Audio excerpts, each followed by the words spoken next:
the longest conflict between two superpowers, the Punic Wars. The Punic Wars, 264 to 146 BCE, were a series of three titanic struggles between the two greatest powers of the ancient Mediterranean, Rome and Carthage.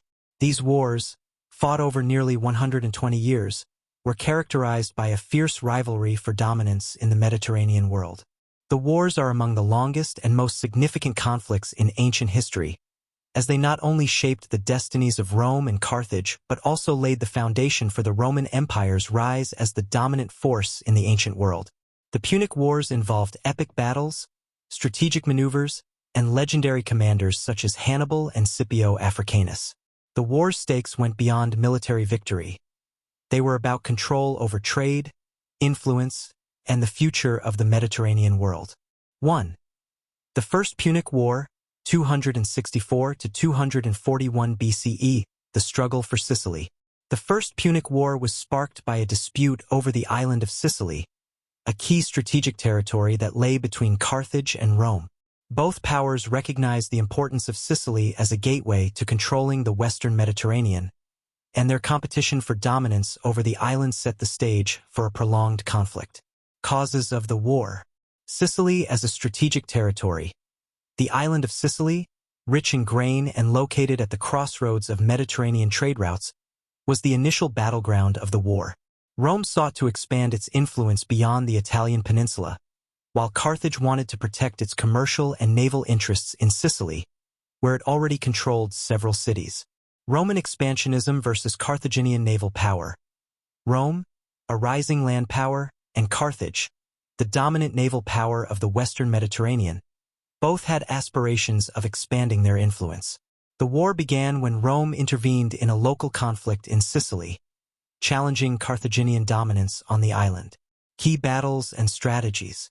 Naval warfare. Despite Rome's lack of naval experience at the start of the war, it quickly adapted by building a fleet and introducing the corvus, a boarding device that allowed Roman soldiers to turn sea battles into infantry engagements. This innovation neutralized Carthage's naval superiority. The Battle of Mylae, 260 BCE, Rome achieved its first major naval victory at Mylae, using the corvus to capture Carthaginian ships.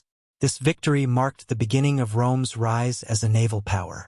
The Battle of the Aegates Islands, 241 BCE, the war's decisive naval engagement occurred at the Aegates Islands, where the Roman fleet defeated Carthage's navy, forcing Carthage to surrender.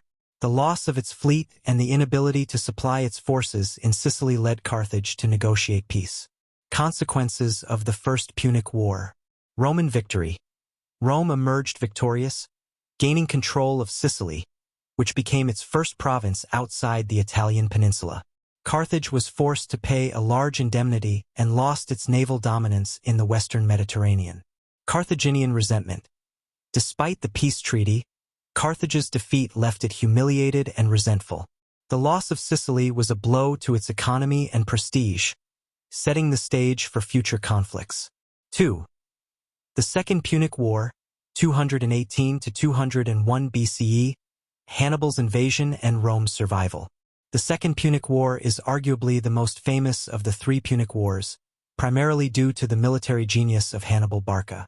This war was a direct result of Carthage's desire for revenge after its defeat in the First Punic War and its loss of influence in Sicily. Causes of the war. Carthage's expansion in Spain. After its defeat in the First Punic War, Carthage focused on expanding its territories in Spain, which were rich in resources. Rome, wary of Carthage's resurgence, made alliances with local tribes in Spain, including Saguntum, which Carthage saw as a threat to its influence. Hannibal's attack on Saguntum. In 219 BCE, Hannibal attacked and captured Saguntum, a Roman ally, in defiance of Rome's warnings. This act of aggression led Rome to declare war, triggering the Second Punic War. Hannibal's campaign in Italy. Hannibal's audacious campaign is one of the most remarkable military achievements in history. Instead of confronting Rome directly in Sicily or North Africa, Hannibal decided to invade Italy by crossing the Alps with his army, which included war elephants. The crossing of the Alps. Hannibal's famous crossing of the Alps in 218 BCE, with his army of 50,000 infantry, 9,000 cavalry, and 37 war elephants, took the Romans by surprise. Despite losing many of his soldiers and elephants, Hannibal's arrival in Italy marked the beginning of a devastating campaign. The Battle of Trebia, 218 BCE, Lake Trasimene, 217 BCE, and Cannae, 216 BCE. Hannibal won a series of brilliant victories against the Romans, including the legendary Battle of Cannae, where his smaller force encircled and annihilated a much larger Roman army. These victories shook Rome to its core and threatened its very survival. Rome's resilience and strategic shift. Despite suffering catastrophic losses, Rome refused to surrender. Under the leadership of Quintus Fabius Maximus, the Romans adopted a strategy of avoiding direct confrontation with Hannibal, instead focusing on wearing down his army through attrition. This strategy, known as the Fabian strategy, allowed Rome to regroup and rebuild its forces. Scipio Africanus and the Roman counteroffensive. Rome's ultimate victory in the Second Punic War was secured by Scipio Africanus, who took the war to Carthage by invading Spain and then North Africa. This forced Hannibal to return to defend Carthage, leading to the decisive Battle of Zama in 202 BCE, where Scipio defeated Hannibal. Consequences of the Second Punic War. Carthage's defeat. The Second Punic War ended with Carthage's total defeat. The peace treaty imposed harsh terms on Carthage. It lost all its overseas territories, including Spain, was forced to disband much of its navy, and had to pay a massive indemnity to Rome. Rome's emergence as a Mediterranean superpower. Rome's victory in the Second Punic War established it as the dominant power in the Western Mediterranean.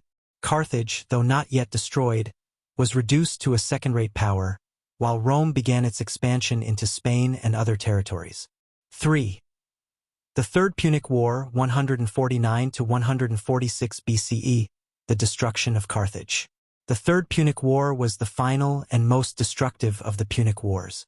It was a short but brutal conflict that ended with the complete destruction of Carthage. Causes of the war. Cato the Elder's call for war. After the Second Punic War, Carthage was weakened but still economically resilient. Roman leaders, particularly Cato the Elder, were concerned that Carthage might recover and challenge Rome again. Cato famously ended his speeches with the phrase, Carthago delenda est. Carthage must be destroyed, reflecting growing Roman hostility toward Carthage. Conflict with Numidia. Carthage's neighbor, Numidia, repeatedly encroached on Carthaginian territory. Carthage, forbidden by the peace treaty from waging war without Roman consent, was unable to defend itself. In 149 BCE, when Carthage finally fought back against Numidia, Rome used this violation of the treaty as a pretext to declare war. The siege and destruction of Carthage. The Third Punic War was defined by Rome's siege of Carthage, which lasted from 149 to 146 BCE. The Carthaginians put up a desperate defense, but they were vastly outmatched by Roman forces. Roman blockade and siege. Rome imposed a naval blockade around Carthage, cutting off supplies. The Carthaginians fought fiercely to defend their city, even using women and slaves to support the war effort. However, after a prolonged siege, Roman forces, led by Scipio Aemilianus, breached the city's defenses. The fall of Carthage, 146 BCE. Carthage was systematically destroyed by Roman forces.